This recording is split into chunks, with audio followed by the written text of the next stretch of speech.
at 6:30 in the morning. Subway platforms are crowded with faces not yet fully awake. The wind from arriving.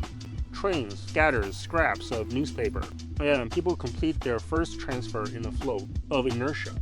This is the ritual the city repeats. Daily, behind this ritual lies a question we seldom pause to consider. Between us and the city, who exactly is shaping whom? Every city exists in two forms. One is the ideal grid on planners' blueprints. The other is the real network mapped out by the footsteps of its residents.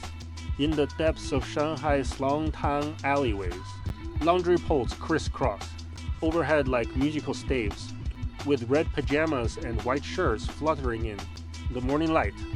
This kind of unauthorized aesthetics is precisely the spontaneous manifestation of a city's vitality. Residents have redefined the use of vertical space.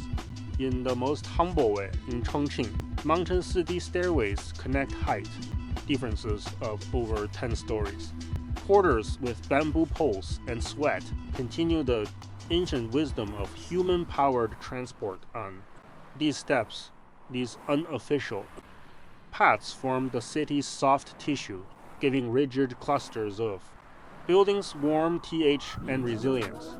30 years after the fall of the Berlin Wall, bright graffiti on concrete remnants covers bullet hole scars. Urban memory is layered here. First, the physical evidence of trauma, then the healing expression of art, finally becoming cultural symbols in tourists. Cameras, the city is like a constantly rewritten palimpsest, each era erasing and adding its own annotations. Modern urban planning seems to suffer from a kind of scale dice regulation. We are enamored with building two extremes, vertical forests of skyscrapers, or vast horizontal sprawls of suburbs.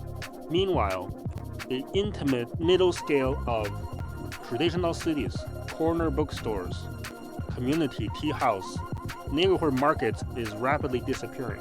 By the canal in Hangzhou, older residents still maintain the habit of window transactions. A bamboo basket is slowly lured from the third floor. A breakfast vendor places steaming konbokui inside, and a few bills are put into the basket. This sea, mean-lie and efficient interaction actually weaves an invisible community network when such scenes are replaced by standardized convenience stores. What we lose is not just a mode of the transaction, but a form of public life based on trust. The transformation of Seoul's moon villages offers another perspective. Instead of simply demolishing hillside shanty towns, the government introduced artists to collaborate with residents on creating rainbow staircases and mural-lined alleys. Improvement of physical space preserved, integrity of social networks. The aunties sitting at their doors sharing kimchi remained community's best safety net and information hub. Henry Lethbridge, theorist of the right to the city, once said that the city should be a space of encounters, not a channel of community. Rebuilding this can start from the smallest unit. The park cafe phenomenon in Taipei is quite instructive. On any bench in a neighborhood park, you can see strangers naturally sharing the same table. A cheap cup of coffee buys not just a drink, but 3 hours of 使用权 to the city's living room. This low-threshold public space creates possibilities for class mixing are tired.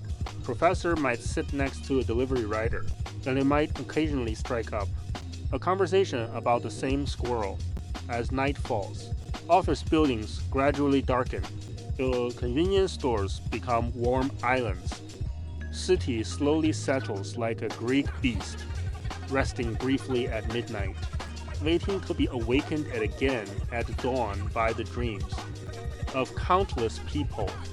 And each of us is as pack of light on the neural network of this beast, simultaneously shaped by its rhythms and in our own unique ways, defining the next possible form of the city.